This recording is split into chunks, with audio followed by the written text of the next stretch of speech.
The arrow whistled through the air with deadly precision, striking the center of the target with a satisfying thwack.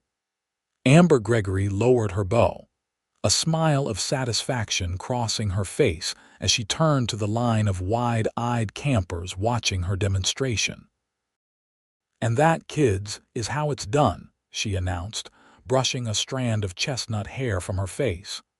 "Remember, archery isn't about strength, it's about focus, technique, and patience." Summer had just begun at Camp Evergreen, nestled in the lush forests of northern Michigan. For Amber, this marked her 5th consecutive year as the camp's archery instructor. At 28, she had built a life around the rhythm of seasons, teaching middle school physical education during the academic year and escaping to this woodland haven each summer. Here, surrounded by towering pines and the crystalline lake, she felt most alive. "Miss Amber, can I try next?" A petite girl with dark braids and bright eyes bounced on her toes, hands stretched high in the air. "Of course, Lily. Remember what I showed you about your stance." Amber handed the girl a bow sized for younger archers, helping her position herself properly. As she guided Lily's arms into the correct form, Amber noticed a tall figure approaching the archery range. Camp parents occasionally observed activities, but something about this man's confident stride caught her attention. He wore casual clothes, dark jeans, and a simple button-down with rolled sleeves, but carried himself with unmistakable authority. "Uncle Ethan." Lily suddenly squealed, her concentration breaking as she lowered the bow and waved enthusiastically. The man's serious expression immediately softened into a warm smile. "Hey, Lillipad, looking good with that bow." Amber straightened, instinctively brushing pine needles from her shorts.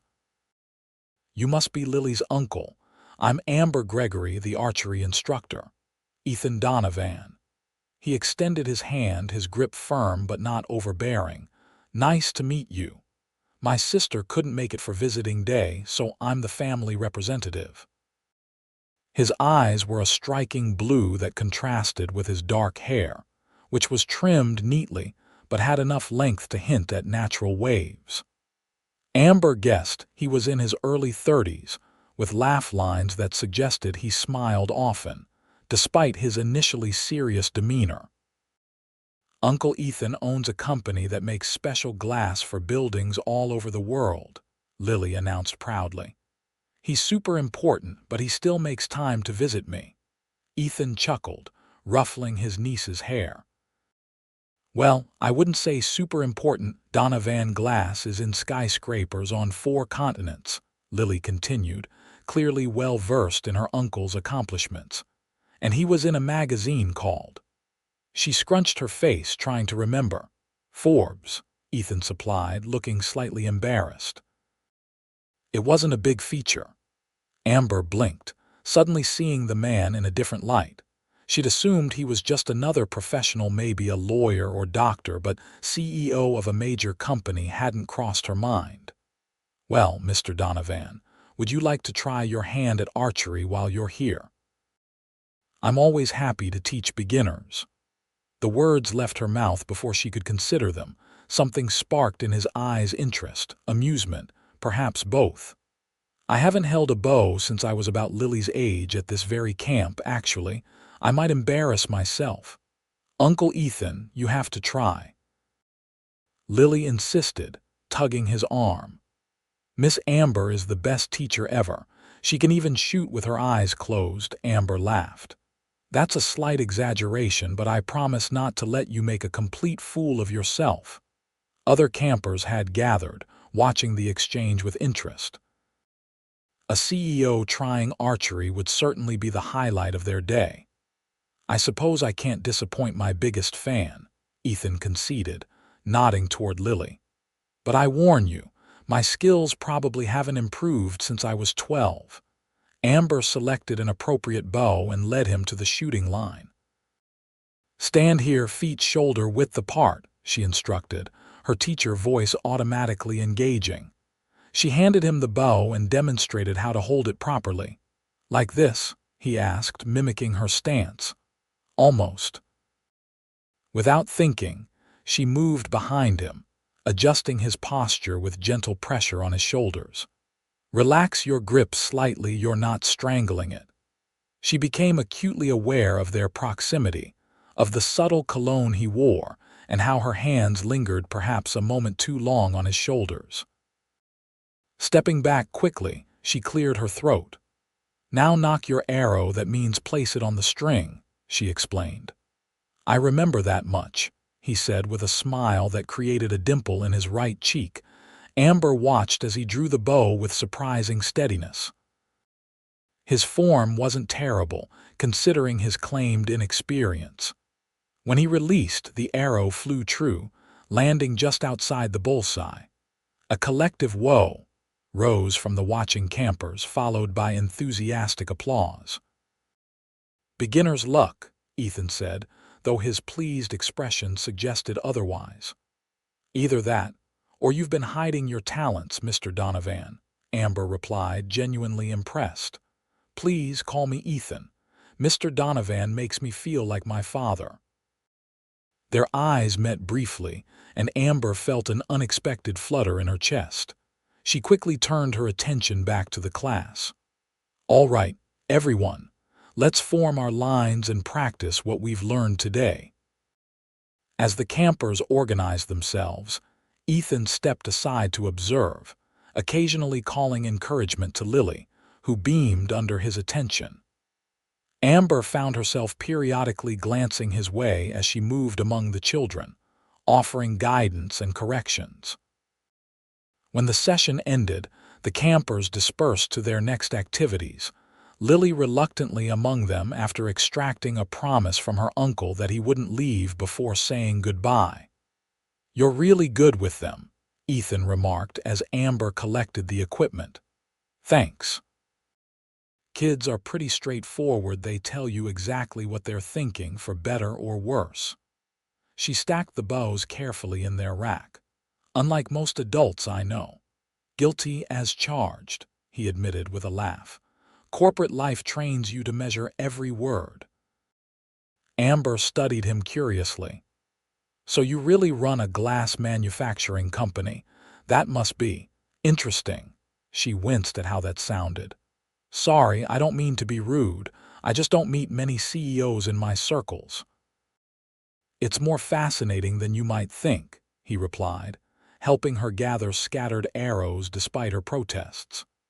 "We develop specialized glass for extreme environments, buildings in earthquake zones, desert climates, Arctic research stations. Each project presents unique challenges." His enthusiasm was evident, his eyes lighting up as he described recent innovations his team had developed. Amber found herself drawn in by his passion, asking questions that led to increasingly technical explanations until he caught himself. "And now I'm boring you with glass technology," he said with a self-deprecating smile. "Not at all. It's refreshing to hear someone genuinely excited about their work." Amber hesitated, then added, "Though I admit I'm surprised to find a corporate CEO who knows his way around a bow and arrow." "Former camp champion, actually," he confessed. "Summer of 2003, I have a cheap plastic trophy somewhere to prove it. Now that I'd like to see." A comfortable silence fell between them as they finished gathering the equipment. Amber was suddenly very aware that this was the longest conversation she'd had with an adult male, one who wasn't a fellow camp counselor or teacher, in months. "I should probably find Lily before her next activity," Ethan said finally, checking his watch. "It was nice meeting you, Amber." "Likewise. Feel free to stop by again if you're visiting another day. I'm here every afternoon." He nodded, a subtle smile playing at his lips. "I just might do that. My schedule's unexpectedly clear this week." As he walked away, Amber couldn't help but notice how several female counselors tracked his movement across the field. She shook her head, amused at herself. A CEO of a multinational company wasn't going to be interested in a summer camp archery instructor, regardless of how well they'd connected over arrows and technical glass specifications. By dinner time, she had pushed thoughts of Ethan Donovan from her mind, focusing instead on the evening's campfire activities. But when she entered the dining hall, she was surprised to see him still there, sitting at a table with Lily and several other campers, apparently having been convinced to stay for the meal. Their eyes met across the room, and he raised his hand in a small wave.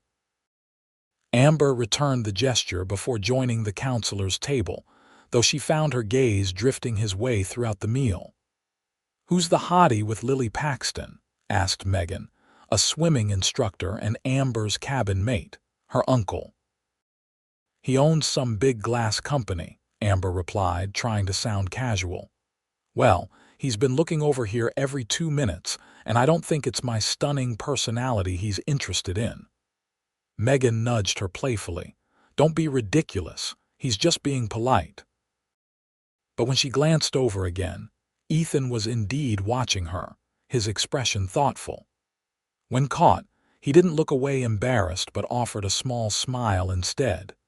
The camp director stood to make announcements, ending their visual exchange, but Amber felt a warm flush creeping up her neck. For the first time in ages, she found herself wondering what might happen next, a novel feeling for someone who typically planned her life down to the minute. After dinner, the campers and staff gathered around the massive fire pit for songs and skits. Amber sat cross-legged on a log bench, laughing as counselors performed an exaggerated pantomime about bear safety. When a shadow fell across her, she looked up to find Ethan standing beside her. "Mind if I join you?" he asked. "Lily's performing in the next skit and insisted I stay to watch." "Of course." She moved over slightly, making room. He sat beside her, their shoulders almost touching in the crowded circle. "This brings back memories. I haven't been to a campfire in years." "Did you come here as a kid?" Amber asked, suddenly curious about his connection to Camp Evergreen. "8 summers straight. My parents thought it would build character." He leaned back slightly, watching the flames. "They were right, though I wouldn't have admitted it then. This place gave me my first taste of independence." "It has that effect," Amber agreed. "I started as a junior counselor at 16. Something about being surrounded by nature makes real-world problems seem less significant." "Is that why you keep coming back?" The question caught her off guard. Most people assumed she worked at the camp because it was a convenient summer job for a teacher. Few had ever asked about her deeper motivations. "Partly," she admitted. "There's something magical about watching kids discover their capabilities. In school, they're often defined by test scores and social hierarchies, but here—" She gestured around the circle. "Here, the quiet kid might be the best rock climber, or the struggling math student might excel at navigation. Everyone gets to redefine themselves." Ethan studied her face in the firelight.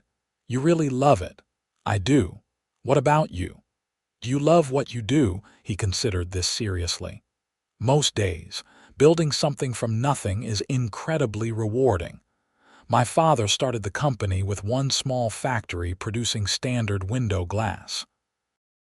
Now we create products that make impossible architectural visions possible." "That sounds fulfilling," Amber said. "It is, but lately—" He trailed off, seeming to catch himself. "Sorry, I don't usually unload on people I've just met. We're sitting around a campfire." "It's practically required to share deep thoughts," she teased. Ethan laughed, the sound rich and genuine. "Fair point. I guess I've been questioning whether I've become too consumed by the business. My sister Lily's mom keeps telling me I need more balance. And what do you think? I think." He paused as cheers erupted around them, Lily's group taking the center spot for their skit. "I think watching my niece reminds me there's more to life than quarterly reports and board meetings." They fell silent as the performance began, a humorous reenactment of the camp's founding that involved several children wearing paper beards. Lily played a tree, her arms extended as branches, periodically dropping leaves made of construction paper. Ethan watched with undisguised pride, occasionally glancing at Amber to see if she was enjoying it too. When the skit ended, Lily bounded over, flushed with success. "Did you see me, Uncle Ethan? Did you like my tree? Best tree performance I've ever witnessed," he assured her solemnly. "You had excellent branch technique." Amber bit her lip to suppress a laugh, which Ethan caught with a conspiratorial smile. "Miss Amber, did you like our skit?" Lily turned to her, eyes hopeful. "Absolutely. You made a very convincing pine." "I'm staying for one more day," Ethan interjected, looking at his niece. "I thought we could go hiking tomorrow morning before I head back to Chicago." "Really?" Lily bounced excitedly, then suddenly stopped. "But what about work? You always have important meetings." "Sometimes important people have to wait," he replied, ruffling her hair. "Besides, I can take a conference call from the car if necessary." Amber felt a curious warmth at witnessing this exchange. Clearly, Ethan wasn't the stereotypical workaholic executive, despite his success. "Miss Amber could come too," Lily suggested brightly. "She knows all the best trails and she can identify birds by their calls. It's super cool." Ethan's eyebrows rose. "Only if Miss Amber doesn't have other obligations." Amber hesitated. She had a free period tomorrow morning while her regular archery groups attended swimming lessons.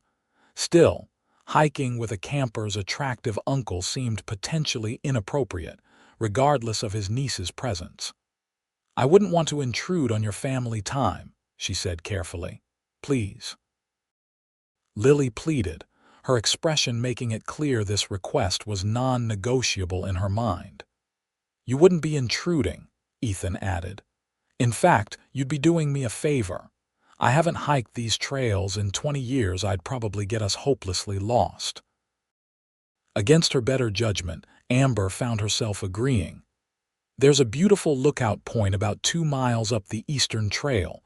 The wildflowers should be blooming now." "Perfect," Ethan said, his smile making her heart skip. "Shall we meet at the trailhead after breakfast?" 9 o'clock, Amber confirmed, already wondering if this was a terrible idea.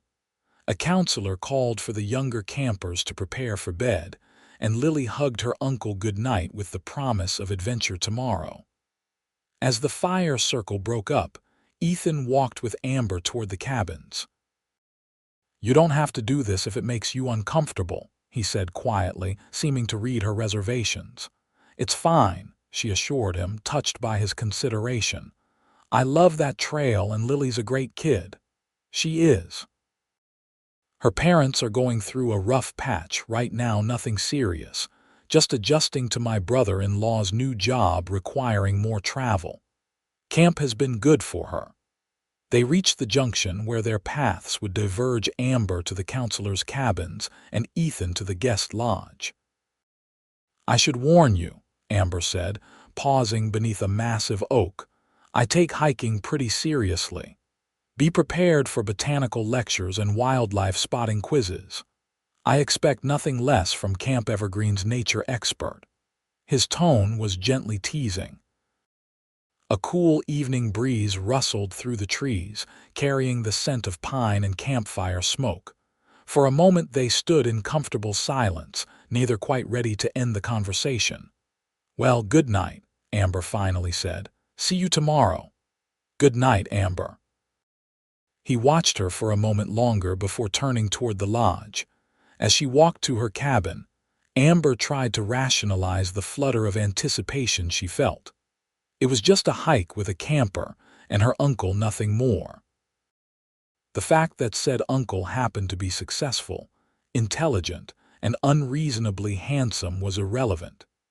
Yet as she prepared for bed, she found herself selecting her most flattering hiking shorts and wondering if she should wear her hair up or down tomorrow. Megan caught her deliberating between two nearly identical T-shirts and raised a knowing eyebrow. "Just a hike," Amber muttered, more to herself than her friend. "Uh-huh," Megan replied with a smirk. "Just a hike with the hot CEO uncle." Amber threw a pillow at her, but she couldn't deny the accusation entirely. For the first time in longer than she cared to admit, she was genuinely excited about spending time with a man who wasn't a colleague or a friend's brother being pushed on her at dinner parties. As she drifted off to sleep, she reminded herself to maintain professional boundaries. After all, Ethan would return to his high-powered life in Chicago tomorrow afternoon, and she would remain here, guiding arrows and children throughout the summer. Their worlds could hardly be more different. Morning arrived with perfect hiking weather, clear skies, a gentle breeze, and temperatures in the low 70s. Amber reached the trailhead early, using the time to identify bird calls echoing through the forest. A pair of cardinals flitted between branches overhead, their bright red plumage flashing against the green canopy. "Is that a northern cardinal?" Ethan's voice came from behind her, causing her to turn. He stood several yards away, dressed in hiking boots, cargo shorts, and a simple navy T-shirt that accentuated his broad shoulders. Beside him, Lily bounced excitedly, already pointing out a butterfly to her uncle. "Good ear," Amber said, impressed. "Most people don't recognize bird calls." "My grandfather was an amateur ornithologist. He used to wake me at dawn during my visits to hear the morning chorus." Ethan approached, smiling at the memory. "I hated it then, but now I find myself doing the same thing on the rare mornings I make it out of the city." "Uncle Ethan has a balcony garden at his apartment," Lily informed Amber. "He grows tomatoes and peppers and herbs. Sometimes birds visit him." "Urban wildlife," Ethan explained. "My small connection to nature while surrounded by concrete and glass." This glimpse into his personal life intrigued Amber. She'd imagined his Chicago existence consisting entirely of boardrooms and business dinners. The image of this powerful executive carefully tending container plants on a high-rise balcony was unexpectedly endearing. "Ready for our adventure?" she asked, addressing Lily but including Ethan in her smile. "So ready," the girl exclaimed. "I brought my nature journal to record our discoveries." "Perfect. Let's start with the basics of forest hiking." Amber launched into a brief explanation of trail safety and awareness, demonstrating how to recognize poison ivy and which berries to avoid. They set off along the eastern trail, Lily racing ahead to investigate interesting rocks and fallen logs while the adults followed at a more moderate pace. Amber pointed out various plants, occasionally stopping to identify animal tracks or interesting fungi. "You're really in your element here," Ethan observed as she crouched to show Lily how to tell the age of a tree from its rings. "Nature makes sense to me," Amber replied, standing to continue their hike. "It operates on consistent principles, unlike people who can be utterly baffling." "I imagine 12-year-olds are particularly baffling," he said with a chuckle. "They have their moments, but they're refreshingly honest.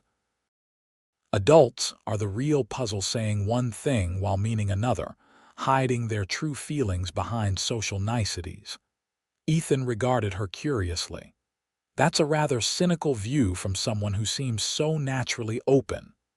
Amber shrugged, stepping carefully over a gnarled root. "Let's just say I've had my share of disappointments with people who weren't what they appeared to be." "Fair enough, though I hope you don't lump all of us grown-ups into the same category of dishonesty." "Not all," she conceded with a small smile. "Just most." They continued up the increasingly steep trail, Ethan occasionally asking questions about local ecology that revealed a genuine interest rather than mere politeness. When they paused to drink water, He shared stories from his own camp days, including an ill-fated attempt to catch frogs that ended with him falling into the lake fully clothed. The camp director made me sit through dinner in wet clothes as a lesson in planning ahead, he recalled, laughing at the memory. "That's Mr. Peterson for you," Amber said. "He still runs things with the same iron fist in a velvet glove approach. He's still here." The man must be ancient by now, 74 and spry enough to outwalk counselors half his age. As they approached the lookout point, the forest thinned, giving way to an outcropping of sun-warmed rocks overlooking the valley below. Wildflowers carpeted the clearing in vibrant purples, yellows, and whites. The vista beyond revealed miles of undulating forest, the lake gleaming like polished silver in the distance. "Wow," Ethan breathed, clearly impressed by the view. Lily immediately began sketching in her nature journal, settling on a flat rock with colored pencils spread around her. Amber led Ethan to the edge of the outcrop, pointing out landmarks: the distant town, the winding river that fed the lake, the mountain ridge on the horizon. "It's spectacular," he said, his voice quiet with appreciation. "I'd forgotten how beautiful it is up here." "It never gets old," Amber agreed. "I come here at least once a week, usually at sunrise when the mist hangs over the valley. Alone, usually. Most counselors prefer to spend their free time sleeping in." Ethan nodded thoughtfully, gazing out at the panorama. "I used to think I wanted to live somewhere like this permanently. Then life happened: college, grad school, the company." "Do you regret it?" Amber asked, genuinely curious. "Not regret exactly. I'm proud of what we've built. But sometimes I wonder about the road not taken." He glanced at her. "What about you? Did you always want to be a teacher?" "Originally, I wanted to be a wildlife biologist. I spent 2 years studying environmental science before switching to education. Turns out I love working with kids even more than I love working with animals." "Seems like you've found a perfect way to combine both passions." "I have," she agreed, surprised by how easily conversation flowed between them. Few people in her life showed this level of interest in her choices and motivations. They sat on a sun-warmed boulder, watching Lily as she carefully documented the wildflowers. Amber identified each species for her, explaining their unique characteristics and life cycles. "You'd make a great mother," Ethan observed quietly. The comment caught Amber off guard. "That's not something I hear often," she replied, feeling heat rise to her cheeks. "I'm sorry if that was too personal," he said quickly. "I just meant you have a natural way with children." "No, it's fine. I'd like to have kids someday. The right timing just hasn't presented itself." She hesitated, then asked, "What about you? No children of your own?" "Not yet. My last serious relationship ended 3 years ago. Since then, I've been the perpetual bachelor uncle who spoils his niece rotten." "I'm sure Lily appreciates that role." "She does now. Ask her again when she's 16 and I'm refusing to buy her a sports car." Amber laughed, relaxing again. The personal turn in conversation had momentarily thrown her, but Ethan's easy humor diffused any awkwardness. They stayed at the lookout point for nearly an hour, sharing trail mix and stories, while Lily completed her nature journal entries. When it was time to head back, Amber noticed Ethan checking his watch with a slight frown. "Conference call," she guessed. "Unfortunately. The Tokyo office needs decisions on a project before their day ends." "The price of being important," she teased gently. "The price of refusing to delegate properly," he corrected with a rueful smile. "A habit I'm trying to break." The return hike passed quickly, with Lily leading the way and providing running commentary on everything they encountered. As they approached the camp, Ethan's phone began buzzing insistently in his pocket. "I should take this before we lose signal," he said apologetically. "Lily, stay with Miss Amber, okay? I'll catch up." He stepped off the trail, phone to his ear, his voice shifting into what Amber immediately recognized as his professional tone, authoritative but measured. She and Lily continued toward camp, the girl chattering happily about plans to show her nature journal to her bunkmates. "Uncle Ethan likes you," Lily announced suddenly with the directness only a 12-year-old could muster. Amber nearly stumbled on a root. "Oh, what makes you say that? He smiles differently when he talks to you. And he told me last night you were refreshing, which I think is grown-up code for liking someone." "I'm sure he just meant he enjoyed our conversation," Amber replied carefully. "Adults can be friends without it meaning anything more." Lily gave her a look that clearly communicated her disbelief in this statement. "My mom says Uncle Ethan works too much because he's lonely, and that he needs someone who'll make him take breaks and enjoy life. Your mom sounds very wise, but I think your uncle's personal life is his business." "You'd be good for him," Lily persisted. "You know about nature and being outside and fun stuff. All his girlfriends before were boring." Amber bit back a laugh at the child's blunt assessment. "While I appreciate the vote of confidence, Lily, your uncle and I just met yesterday. And our lives are very different. So, my dad was a doctor and my mom was an art teacher when they met. Now they're both happy." The simplicity of children's logic was both amusing and strangely compelling. Before Amber could formulate a response, Ethan rejoined them, pocketing his phone with a slightly frustrated expression. "Everything okay?" she asked. "Yes and no. The Tokyo situation is resolved, but it means I need to head back to Chicago earlier than planned." He looked apologetically at his niece. "I'm sorry, Lilipad, I have to leave right after lunch." Lily's face fell momentarily before she rallied. "That's okay. At least we got to hike together." "Exactly," Ethan agreed, ruffling her hair. "And we still have lunch to look forward to." They reached the camp's central area, where campers were beginning to gather for the midday meal. Lily spotted her friends and, after securing permission, ran off to show them her nature journal. "Thank you for this morning," Ethan said once they were alone. "It was the highlight of my visit." "I enjoyed it too," Amber admitted. "It's nice sharing the trail with someone who appreciates it." A brief silence fell between them, filled with unspoken possibilities. Ethan seemed on the verge of saying something more when the lunch bell rang, breaking the moment. "I should go help my group get settled," Amber said, gesturing toward the dining hall. "Of course. I need to pack up anyway."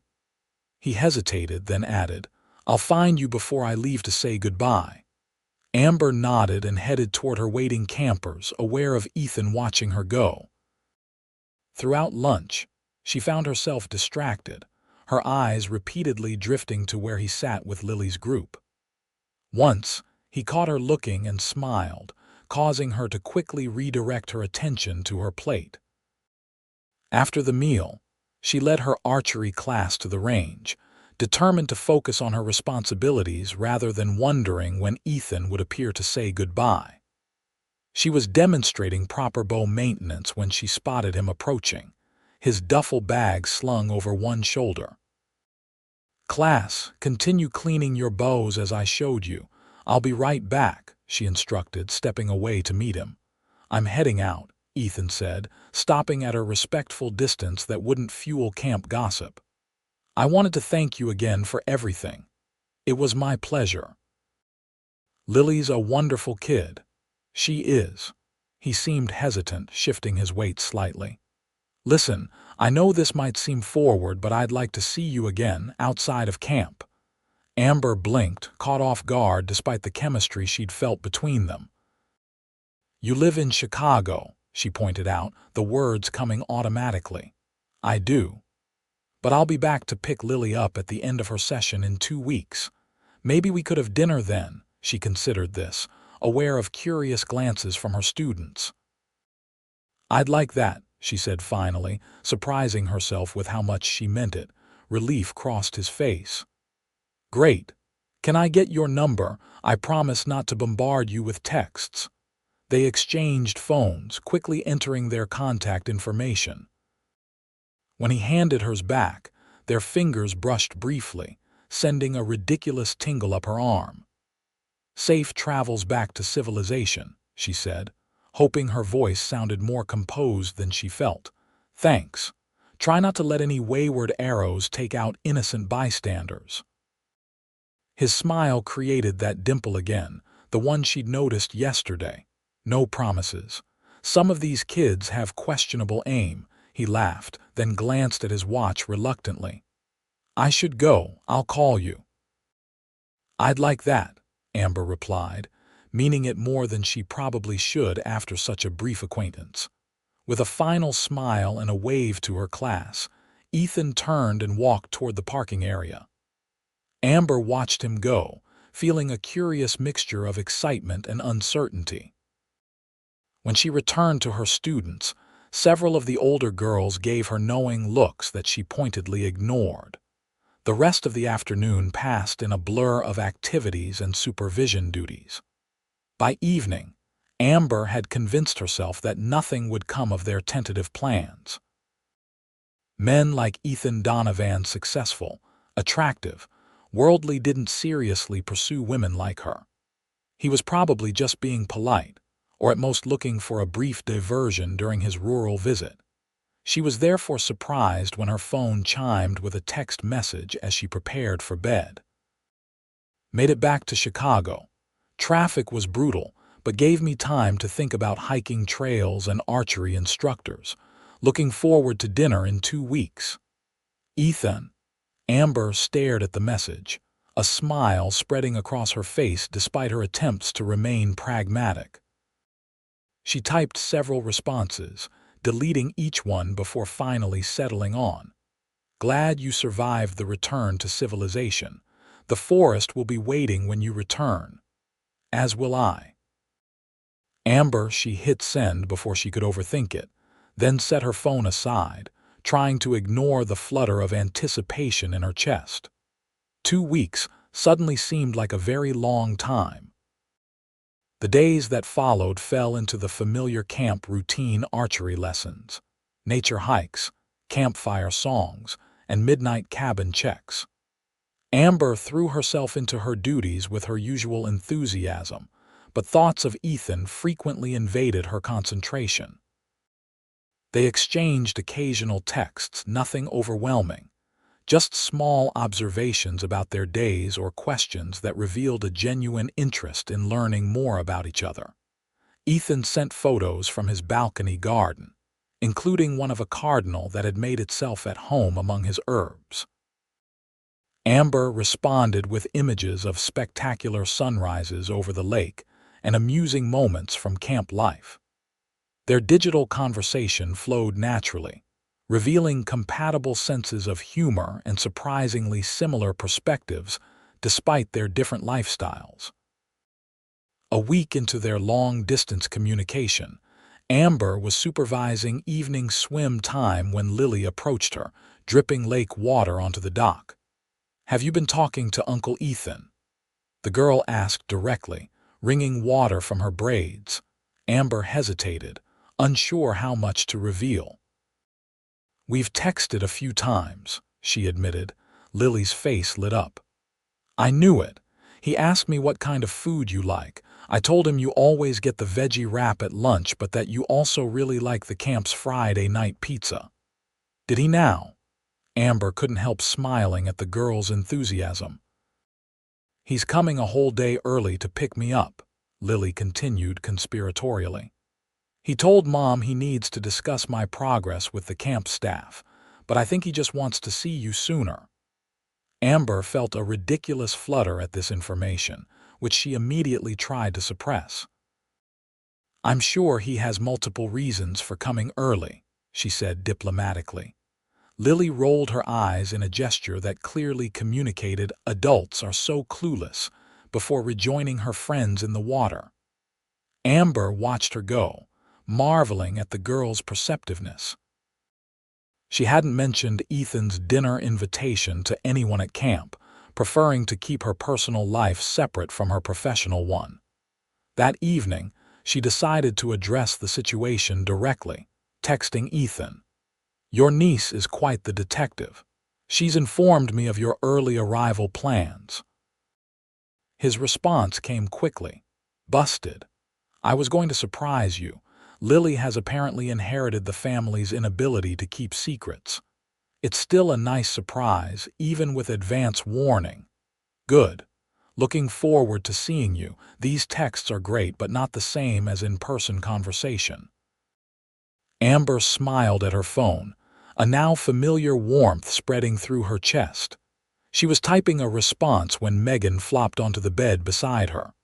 "Texting your CEO boyfriend," her friend teased, attempting to peek at the screen.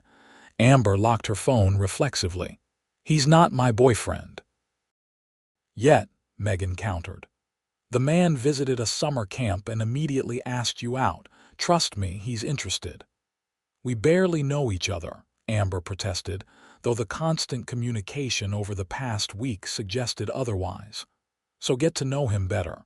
What's the worst that could happen?" Amber could think of several potential worst-case scenarios, from humiliating rejection to falling for someone whose life was fundamentally incompatible with hers. But she kept these fears to herself, unwilling to voice them aloud lest they gain power. "We're having dinner when he picks Lily up," she admitted finally. "It's just one date." Megan grinned triumphantly.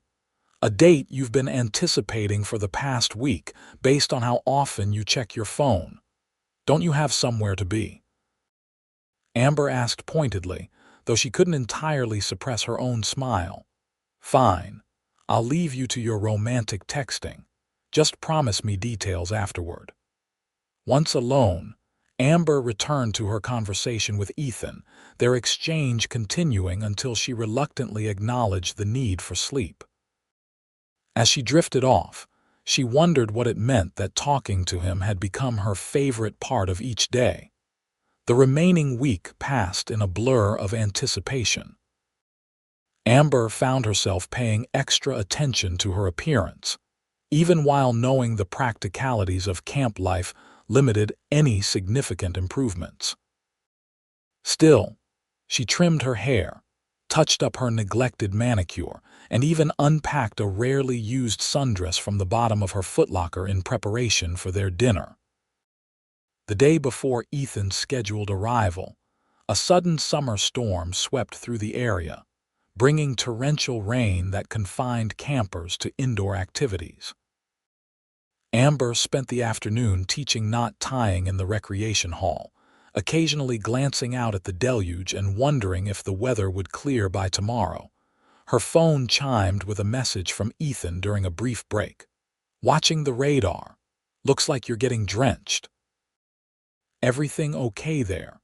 The thoughtfulness of the message, him checking a weather radar to see conditions at her location, made her smile. "All good. Just a lot of stir-crazy kids trapped indoors. How's the Chicago forecast for tomorrow?" "Clear skies. Road conditions should be fine for my drive up." Their conversation continued intermittently throughout the afternoon, pausing when Amber needed to referee an increasingly competitive card tournament among her charges. By evening, the storm had passed, leaving behind a freshly washed landscape and the promise of clear weather for Ethan's arrival. Amber awoke the next morning with butterflies in her stomach, a sensation she hadn't experienced since her first day as a full-fledged teacher. She dressed carefully in her counselor uniform for the day's activities, though she'd packed her sundress in her backpack for changing before dinner. Parents and guardians were scheduled to begin arriving at 3 o'clock. Amber had arranged for another counselor to cover her afternoon archery session, freeing her to prepare for the evening. As lunch concluded, Lily caught her eye across the dining hall, giving her a thumbs up and an exaggerated wink that made Amber laugh despite her nerves. At 2:30, Amber was heading toward her cabin when she spotted a familiar figure standing near the camp office. Ethan had apparently arrived early, looking more relaxed than she remembered in jeans and a light blue button-down that matched his eyes. He was speaking with the camp director, but his gaze immediately found her when she approached. "Amber," he greeted her, his smile genuine. "I was just asking Mr. Peterson about you." The elderly director chuckled. "I was telling Mr. Donovan that we'd be lost without you, especially during thunderstorms. No one else can keep the youngsters entertained with emergency, not lessons." "I'll leave you two to catch up," Mr. Peterson added with a knowing glance between them. "Mr. Donovan, feel free to explore the grounds. I believe Lily's group is currently finishing a craft project in the art barn." As the director walked away, Amber felt suddenly shy despite weeks of digital conversation. "You're early," she said, stating the obvious. Traffic was lighter than expected. Ethan stepped closer, his eyes taking in her appearance as though memorizing details. "It's good to see you. You too." She tucked a strand of hair behind her ear self-consciously. "How was your drive?" "Fine. Gave me time to think about what I wanted to say when I saw you again." "And what did you want to say?" Amber asked, curiosity overcoming her nervousness. "That texts and phone calls, nice as they've been, don't compare to being here in person." His direct gaze made her heart skip. "And that I've been looking forward to tonight more than I probably should admit." The honesty in his voice emboldened her. "I've been looking forward to it too." A comfortable silence fell between them, filled with possibility. Amber was about to suggest they find Lily when excited voices interrupted the moment. "Uncle Ethan!" Lily came running from the direction of the art barn, a group of friends trailing behind her. She launched herself at him in a hug that nearly knocked him off balance. "You're super early. Thought I'd get a head start on camp activities," he replied, returning her embrace. "What masterpiece have you been creating?" Lily proudly displayed a woven friendship bracelet. "It's for you. The blue matches your eyes, and the green is for the forest where we hiked."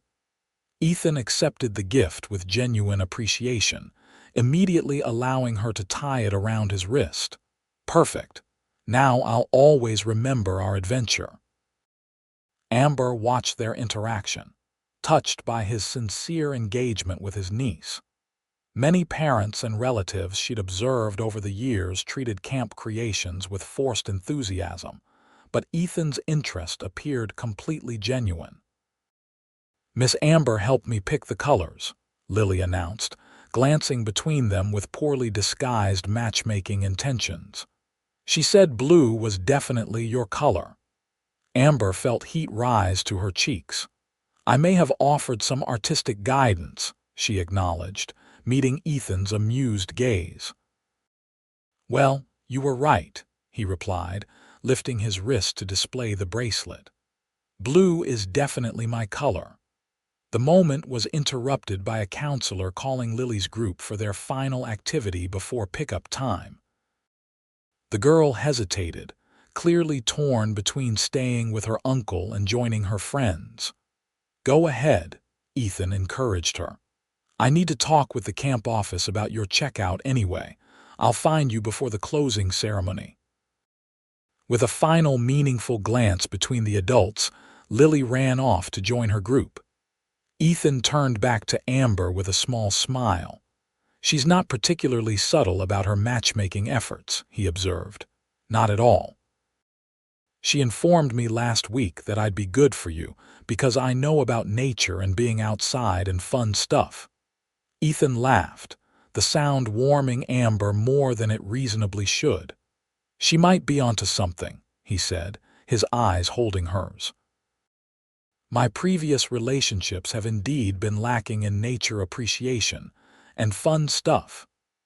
"Well, I'm definitely qualified in those departments," Amber replied lightly, though her heart raced at the implication that he was comparing her to previous partners.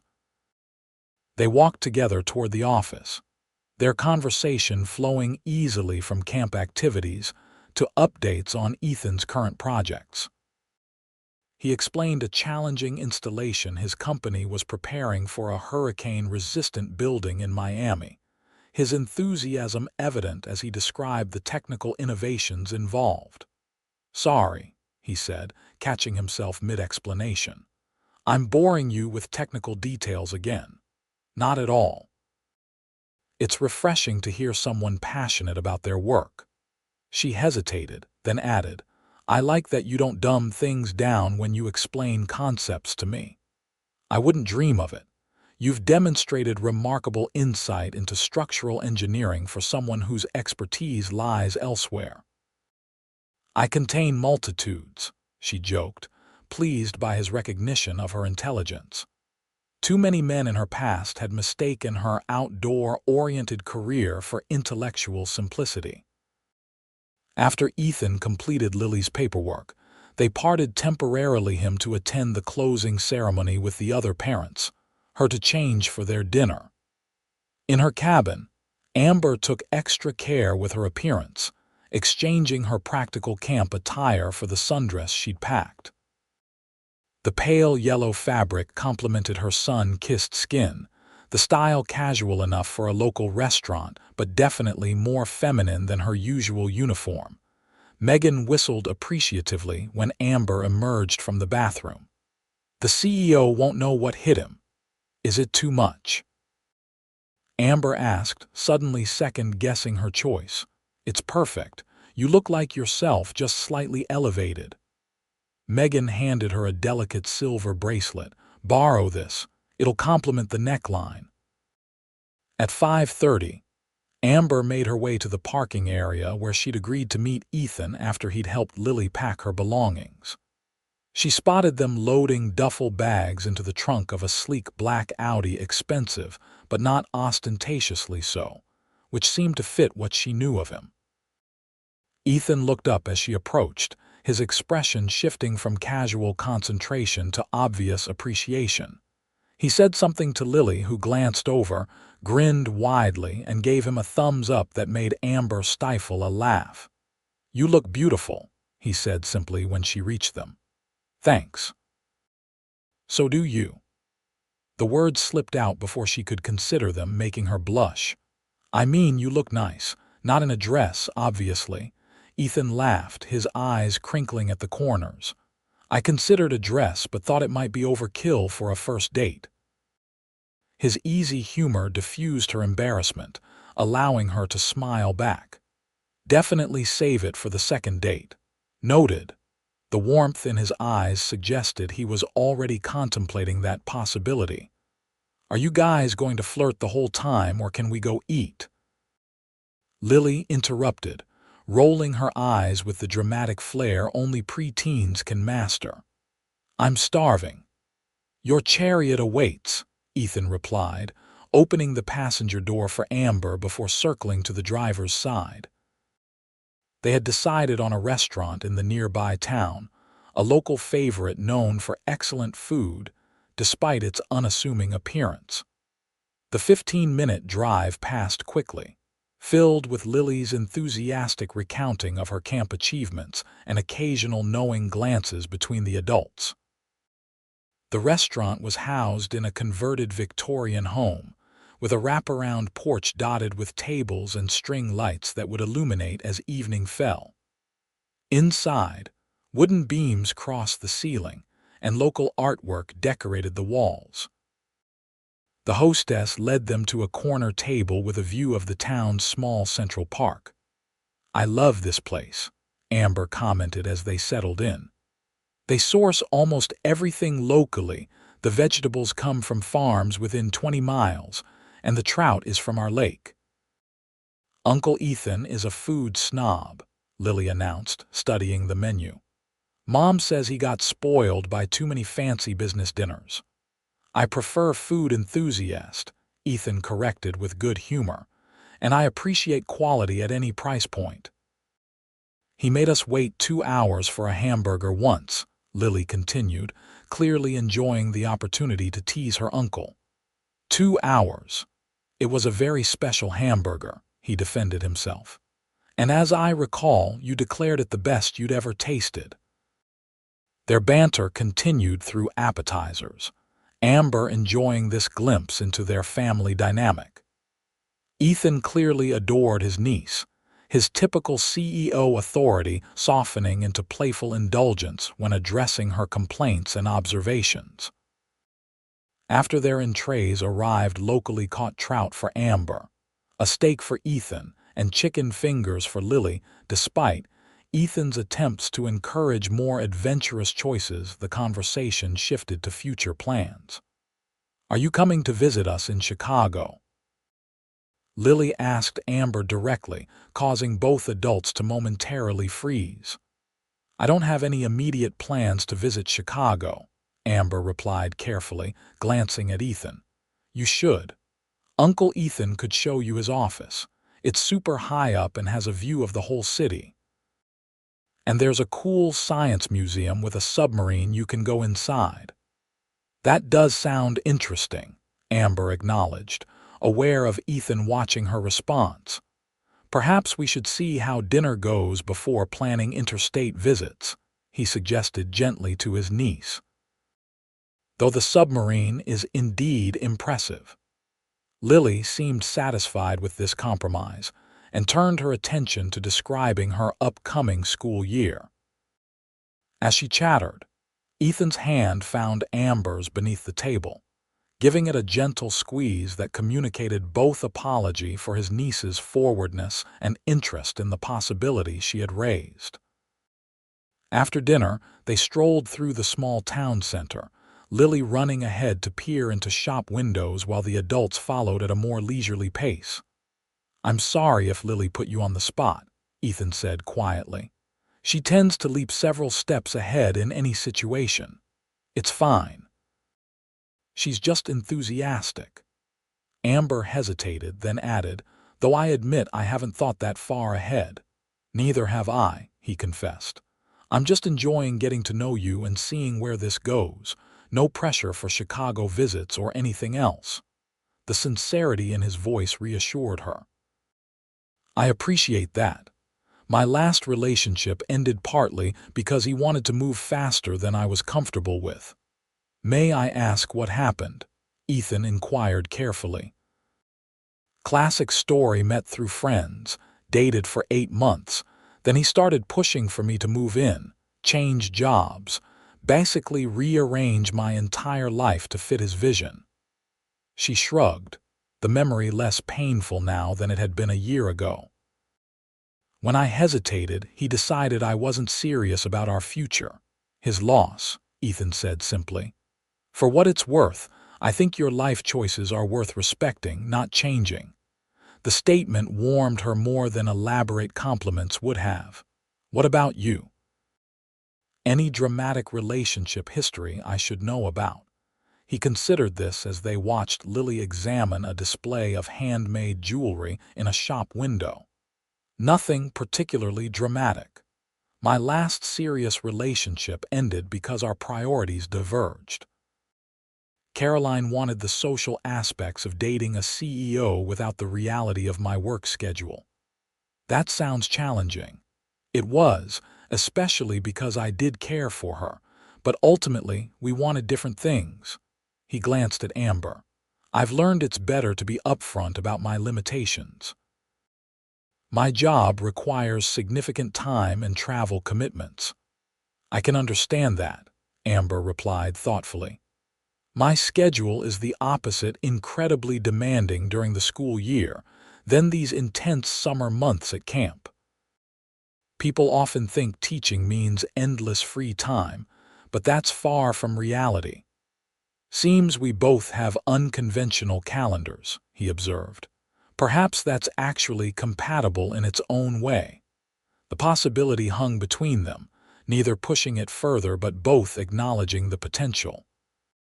As evening deepened, they collected a tired but happy Lily and returned to the car. "Would you like to join us for breakfast tomorrow before we head back to Chicago?" Ethan asked as he drove Amber back to camp. There's a place in town Lily has been talking about. Apparently they make pancakes shaped like animals. The Bear Claw Bakery, Amber confirmed with a smile. Their bear-shaped pancakes are legendary among campers. I'd love to join you. They arranged to meet at 9 the following morning, Ethan pulling up to the counselors' cabins with obvious reluctance to end the evening. I had a wonderful time, Amber said, unbuckling her seatbelt.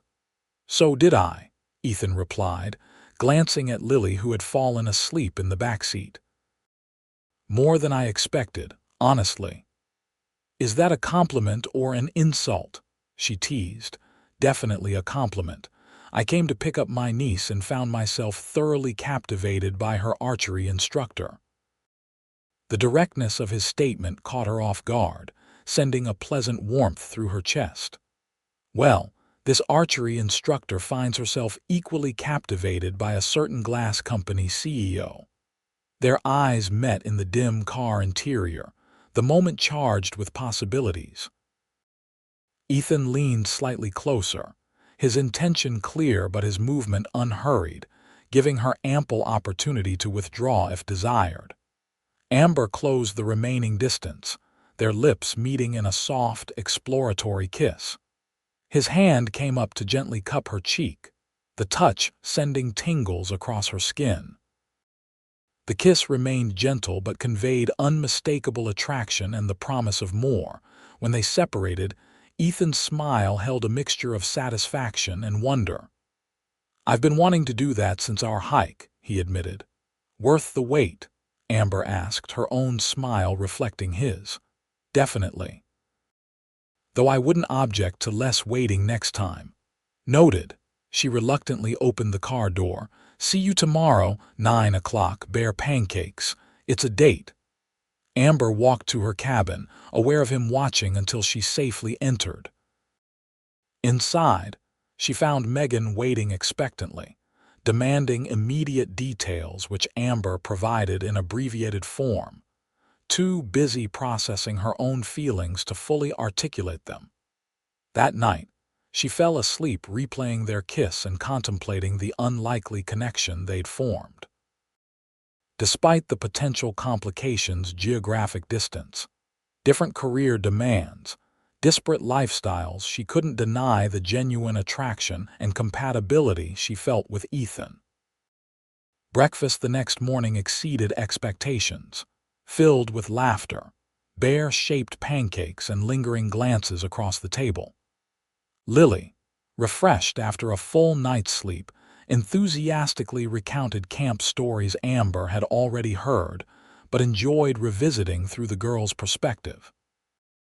When the time came for Ethan and Lily to begin their journey back to Chicago, the goodbye felt significant despite its brevity. I'll call you when we get home, Ethan promised, standing beside his car. Lily had already climbed into the back seat, deliberately giving them a moment of privacy. I'd like that, Amber replied, suddenly aware that their summer connection was transitioning into something potentially more substantial. He kissed her again, this time with a hint of longing that made her heart race. This isn't goodbye, he assured her. It's just a pause. As she watched their car disappear down the camp access road, Amber realized she was genuinely looking forward to whatever might come next, a novel feeling after years of comfortable routine. True to his word, Ethan called that evening, their conversation stretching late into the night as they discussed everything from childhood memories to future aspirations. In the days that followed, they established a communication rhythm that worked with their respective schedules: morning texts, occasional afternoon calls when possible, and longer conversations in the evening. 2 weeks after his departure, Amber received a surprise package at the camp office, a book on rare North American birds with a note that read, "Thought you might enjoy adding to your expertise. The owl on page 127 reminded me of your expression when concentrating on a target." The thoughtfulness of the gift touched her deeply. It wasn't expensive or ostentatious, but reflected genuine attention to her interests and personality. She called to thank him that evening, their conversation flowing easily despite the miles between them. "I have some news," Ethan mentioned toward the end of their call.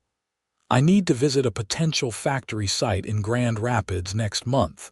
It's about 3 hours from your camp." "That's practically next door by Midwestern standards," Amber replied, hope rising in her chest. "Exactly my thinking. I could drive up afterward, perhaps stay the weekend if that wouldn't impose on your schedule." "I'd love that," she said honestly. "The camp has a guest cabin for visiting specialists. I could probably arrange for you to stay there." They made tentative plans, both clearly excited by the prospect of reuniting. As summer progressed toward its inevitable conclusion, their connection deepened through daily communications and the anticipated visit. Amber found herself sharing thoughts and feelings she rarely expressed to others, while Ethan revealed vulnerabilities beneath his confident exterior, particularly his concerns about balancing professional demands with personal fulfillment. When August arrived, bringing with it Ethan's planned visit, Amber experienced a nervous excitement she hadn't felt in years. She arranged for the guest cabin to be prepared and adjusted her schedule to maximize their time together while still fulfilling her camp responsibilities. His arrival on Friday evening marked a turning point in their relationship. The initial uncertainty that often accompanies reunions after separation dissolved immediately when their eyes met. Ethan crossed the parking area in long strides, gathering her into an embrace that felt both new and familiar. "I missed you," he murmured against her hair, the simple statement carrying significant weight. "I missed you too," she replied, realizing how true the words were.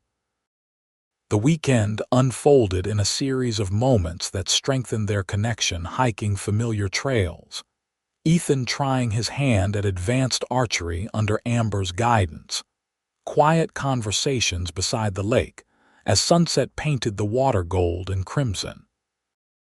They shared stories from the intervening weeks, but more importantly, they discussed possibilities for continuing their relationship beyond the summer. "The school year starts in 3 weeks, Amber noted as they sat on the dock Sunday afternoon, feet dangling above the water. "My schedule will change completely, and mine is always unpredictable," Ethan acknowledged, "but I'd like to find a way to make this work if you're interested." "I am," she said without hesitation, "very interested." His smile reflected her own certainty. "Chicago and your town are only about 5 hours apart. We could alternate weekends when possible. And there's always Thanksgiving, Christmas break. Video calls, text messages." They continued building this framework of possibilities, both recognizing the challenges but equally committed to overcoming them. When Sunday evening arrived, bringing with it the necessity of Ethan's departure, their goodbye held promise rather than finality. "I'll see you in 2 weeks," he confirmed, referring to their plan for him to visit her hometown once she'd settled into the new school year. "And I'll call you every day until then." "I'll hold you to that," Amber replied, kissing him one final time before he reluctantly entered his car. As summer transitioned to fall, their relationship adapted to new rhythms. Amber returned to teaching physical education and coaching the middle school archery team, while Ethan navigated the demands of his company's expanding international presence. True to their plan, they alternated weekend visits when possible, discovering each other's habitual environments and integrating into one another's lives. Amber's students were fascinated by her businessman boyfriend from Chicago, while Ethan's colleagues noted his improved mood and tendency to protect weekend time that had previously been sacrificed to work. Lily, their original connection point, took complete credit for their relationship. a claim neither adult particularly disputed. By Thanksgiving, when Amber accepted Ethan's invitation to join his family celebration, they had established a relationship that bridged their different worlds. His family welcomed her warmly, Lily proudly introducing her as the archery teacher who stole Uncle Ethan's heart. The description made both adults blush, but neither corrected it. As winter deepened, bringing holiday celebrations and a natural pause in their professional obligations, they spent 2 uninterrupted weeks together at Ethan's Chicago apartment. The extended time revealed new aspects of compatibility: morning routines that meshed naturally, shared cooking responsibilities, the easy silence of reading together on snowy evenings. For the first time, Amber could envision a shared future beyond their current arrangement. On a frigid January evening, as they walked along the lakefront path near his building, Ethan broached a subject they'd both been considering. "I've been thinking about our situation," he began, his breath forming clouds in the cold air. "The distance, the scheduling challenges." Amber tensed slightly, years of relationship experience automatically preparing her for potential disappointment. "It has been complicated," she acknowledged carefully. "It has," he agreed, "which is why I've been exploring alternatives." He guided her to a bench overlooking the frozen lake, brushing away snow so they could sit. From his pocket, he produced a small folder rather than the ring box she had momentarily feared might appear. Their relationship was strong but still evolving. "My company is expanding our sustainable building materials division," he explained, opening the folder to reveal architectural drawings. "We need a new research facility with access to natural testing environments." Amber studied the plans, understanding dawning slowly. "And where would this facility be located? We're considering several sites, including one about 30 minutes from your town." His eyes held hers steadily. "I would need to divide my time between there and Chicago headquarters, but it would mean I could establish a second home base near you." The thoughtfulness of the proposition, not asking her to uproot her life, but finding a way to bring his closer to hers, touched her deeply.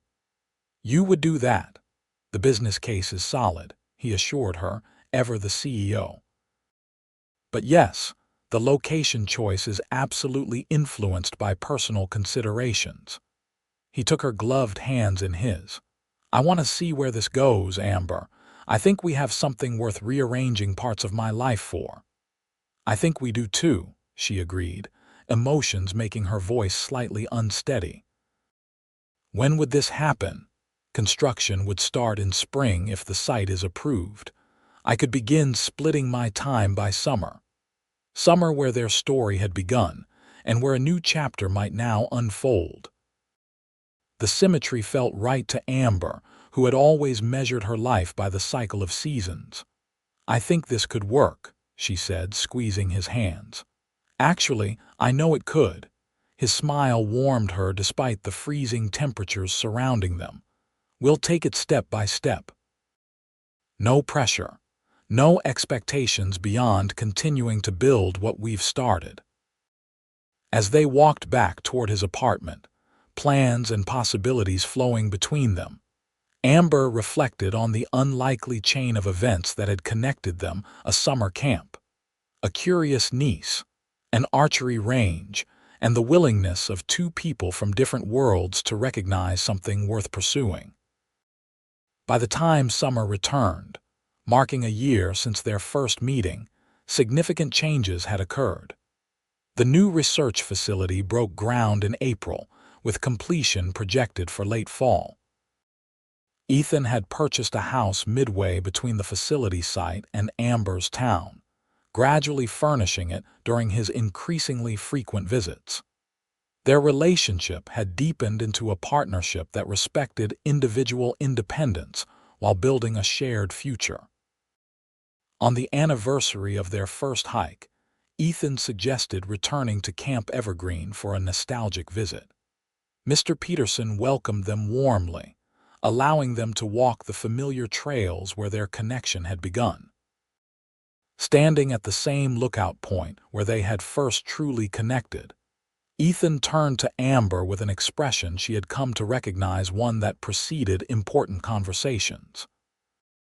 "A year ago, I came to this spot as a workaholic CEO visiting his niece, completely unaware that my life was about to change," he began, taking her hands in his. "And I was just an archery instructor who thought Chicago existed in another universe," Amber added with a smile. "Now, I'm a slightly reformed workaholic who's learning that success means nothing without someone to share it with." He reached into his pocket, producing a small velvet box that made Amber's heart skip. "Ethan," she breathed, suddenly understanding the significance of revisiting this particular spot. He opened the box to reveal a ring with a center stone surrounded by smaller gems that caught the sunlight. "The diamonds around the edge are arranged in the constellation that was visible the night we first kissed," he explained. "I had it custom designed." Tears pricked at Amber's eyes, not from surprise at the proposal itself, which they had discussed as a future possibility, but from the thoughtfulness behind the design. "Amber Gregory, this year with you has shown me what matters most in life. I love your strength, your connection to nature, your patience with both wayward arrows and workaholic CEOs." His voice held steady, but his eyes revealed deep emotion. "Would you marry me and continue building this unlikely but perfect partnership?" "Yes," she answered without hesitation. "Absolutely yes." As he slipped the ring onto her finger, Amber marveled at how thoroughly her life had changed since that day at the archery range. She had expected another routine summer teaching campers to hit targets, not to find her own heart squarely struck by an unexpected arrow.